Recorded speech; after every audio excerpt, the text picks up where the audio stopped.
Alright, y'all. Welcome back. Welcome back. It is Black Balloon, and I'm coming back with another video. So, y'all already know what's going on.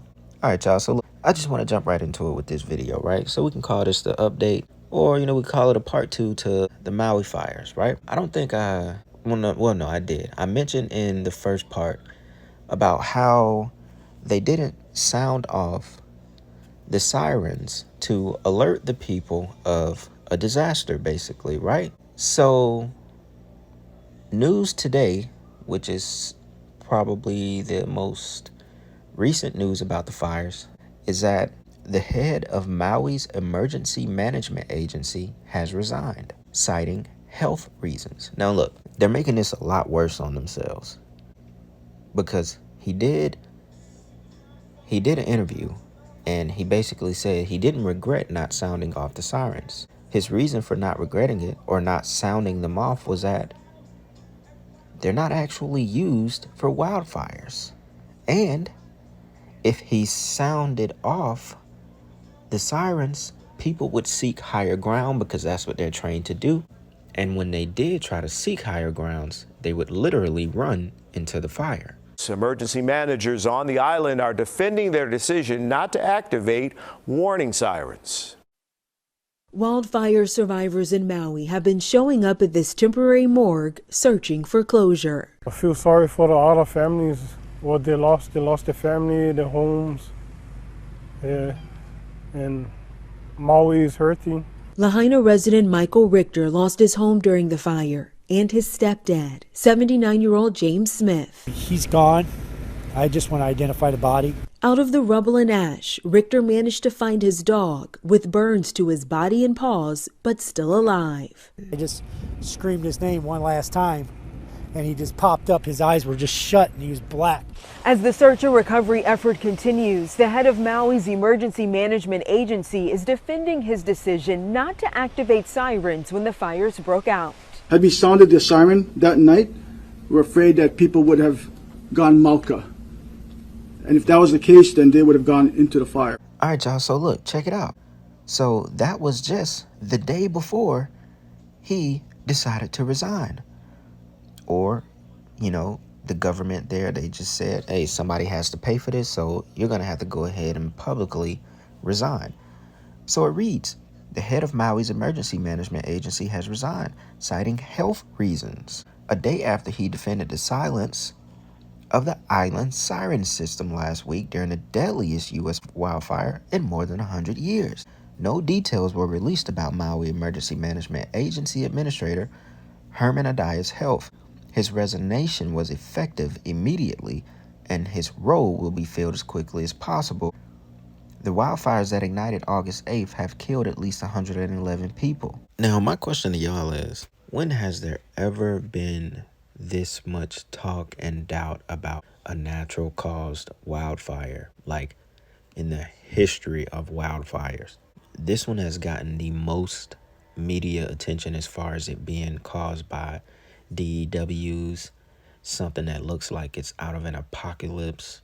I even heard one of the locals describe like a fire cloud or a fire bomb. I forget how he said it, but I have the clip right here. Check this out. It's really short. Fire bombs were so big they were sucking oxygen out of the air. People didn't have oxygen to breathe. I think this is an absolutely top-level national disaster. We've never seen anything like it. I've been here 32 years. Fire bombs were so big they were sucking oxygen out of the air. People didn't have oxygen to breathe. I think this is an absolutely top-level national disaster. We've never seen anything like it. I've been here 32 years. Now, a lot of the people that live there and that are locals, they're like, they've never seen anything like this before. He said he's been there 32 years and he's never seen anything like it. It's just out of nowhere, this just happens.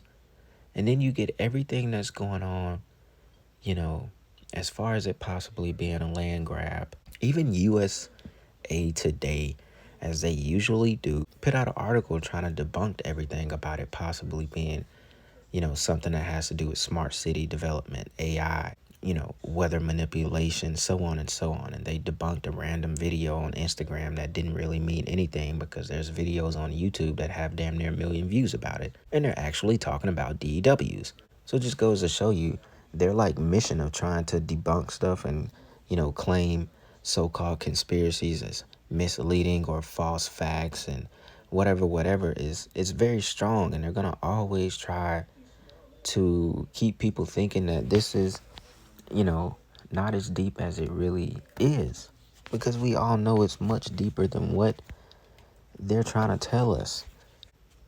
Then you get the whole thing, with Oprah buying up so much land there. Yeah, Oprah has lived in Hawaii, they say part-time, for the last 15 years, but she also recently purchased about 1,000 acres of land in Maui. And there's just so much, there's so much that's going on with it, because I've looked at like everything. I scroll down so many videos, so many news clips. They don't actually know what exactly caused the fire. There's just a bunch of articles about the wind, low humidity, and just random shit to really make you believe that it was a natural wildfire, when you know damn well, where did the fire come from? That's the biggest question. Like, okay, so a piece of grass just caught on fire because of high wind and low humidity, and boom, now you have this huge wildfire that destroys a whole city. Where did it start? Where did it come from? There's literally like 3 different videos of where they think it started, and none of them, is like conclusive. None of them it can actually tell you that this is what started the wildfire. Last week, just before the fires, the cameras at this bird sanctuary captured a bright flash. Staff believe it's a tree falling on a power line. Shortly afterwards, flames can be seen in the forest. Ross Hart saw something similar before his home burned down. We could hear some trees falling here and there at the distance, and one big one fell here on the bridge, and it knocked over the power lines. And then you saw the house, but you could see it burn. I saw it begin to burn, and they wouldn't let me stay to watch it. Now that clip right there is probably the most evident that they're literally trying to cover their ass. Or, on the other hand, that might be direct evidence that this was a DEW and this was not naturally caused by power lines. Now, there's also another video that I have, so it goes to show you that they're trying to shoot a narrative that the fire was caused by power lines. I'm going to play a short clip of that as well. Live right across the street from my house. Freaking power line just went down. I hear a pop coming from across the street. As soon as I hear the pop, all I heard is like electrical, like zzz, going on the ground there. Look, there's the power line right there. See them right there. That's the power line that started from up the road there. And all of that is still burning. From there, to me, it simulated a fuse, like somebody lit a fuse for a firework, and it just followed a straight line all the way up to the pole where the thing was, and it landed in a bigger pile of dry grass, and that just ignited. You get all this wind blowing, and now you get a fire. It just, that was fuel, and just in a matter of minutes, that whole place was just engulfed.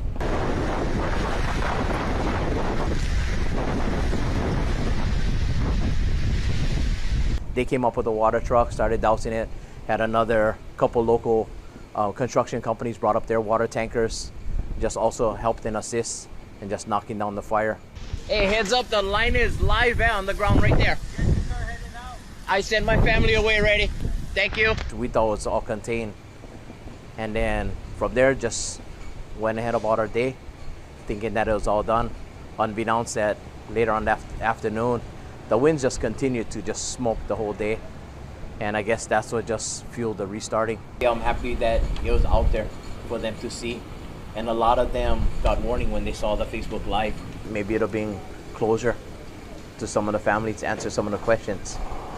That makes, I think, about 2 or 3 videos that I've seen where they're trying to blame the start in about 3 different places on power lines because of the high mile-per-hour winds. They're literally trying to tell us that in 3 different places, because of the wind, power lines fell onto a tree or grass, and boom, fire just starts immediately. Now y'all just saw the clip. I've never seen a power line hit a tree and start a fire that fucking fast. Am I wrong? Is there an expert out there on power lines and trees and grass, and y'all could tell me that the fire does actually start that fast when it falls? Please let me know. So it goes either way. Like I just said, either they're trying to cover their ass and make us believe some bullshit. I mean, I think that came from BBC News or something. So we can't really, take that for the truth anyway. Or, what is it? Is that direct proof right there that that was not caused by something natural? So this whole thing is very questionable. To me, it's gotten the most attention. I've never seen this many, videos on YouTube of people trying to figure out what actually went on. I've never seen it. And it all just feels ritualistic. This could be bigger. They say so many kids are missing. Remember in the last video how it was like it's just a big focus on kids. We just never really know. I don't think we will ever know the true count of how many people died and how many kids, are unaccounted for. I don't think we will ever really know the real number because it's already more than what they're telling us now. And a lot of this seems like, it's ritualistic. It's like a mass sacrifice, especially for children, to,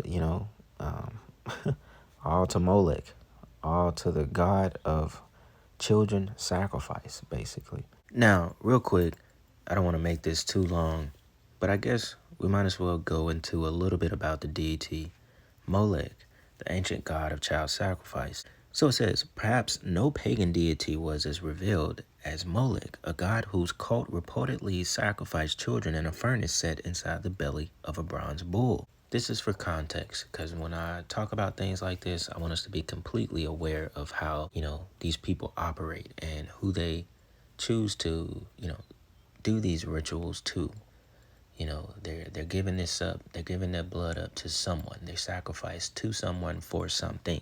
Throughout antiquity, sacrifice might have been utilized in times of great strife, but one cult stands out from the rest of its brutality, the cult of Molech. The cult of Molech, or Molech, however you want to say it, is said to have boiled children alive in the bowels of a big bronze statue with the body of a man and the head of a bull. Offerings, at least according to some inscriptions in the Hebrew Bible, were to be reaped through either fire or war, and it's rumored that it can still be found to this day. The cult of Molech, and we're just gonna go over this real quick. I don't want to make it too long. If y'all want, y'all can go and research this on your own, or we could come around with another video a little bit later. It says the cult of Molech is believed to have been practiced by the people of Levant region from at least the early Bronze Age, and images of the bullish head with a child burning in its belly persist into the medieval times. His name likely derives from the Hebrew word Melech, which usually stands for king.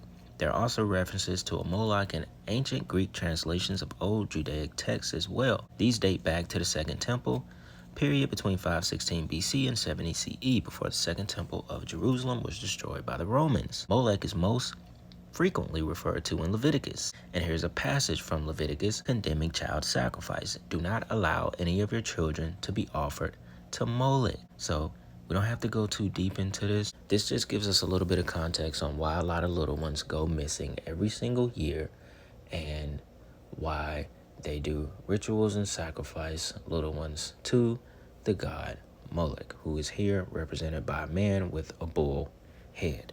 You could go down multiple avenues with this stuff because it's crazy at the end of the day, man. At the end of the day, a lot of people lost their lives. A lot of kids are missing. A lot of kids lost their lives. Animals. So it's serious. It's not nothing that we don't take serious. But it's also something where we really want to know the truth. And like I said, I'll say it again. I don't think I've ever seen this many people talking about what supposedly was a wildfire. That in itself tells us, that this is way deeper than something that could have happened natural. People aren't stupid. There's not going to be a million people talking about this thing possibly being the use of direct energy weapons or something, some kind of laser that may have caused a fire, or You know, however, the fire was weaponized. You know, there's not going to be this many people talking about it if there's not some kind of truth to it. You know, not everybody's crazy and just out here looking for, you know, some kind of random theory to base on people losing their lives, you know. So they can't fool us forever, you know. And it's been started, man. It's been started. People are catching on to this kind of stuff. And as they become more blatant, you know, it becomes more obvious to us what is actually going on. So yeah, man, I think we'll leave it alone right here. You know, I didn't want to cover every single thing that I saw about the Maui fires because a lot of it gets, you know, it gets a little crazy. You know, there's just a lot out there that people think is happening, and I just wanted to kind of cover the facts and, you know, hit over a couple of points again, man. But y'all let me know if y'all found anything new in the comments. This will probably be the last video I do on it for now until something else comes out that I feel is worth recording another video. And y'all already know what's going on, man. So with that being said, it's Black Balloon, and I'm gonna see y'all soon. I'm out.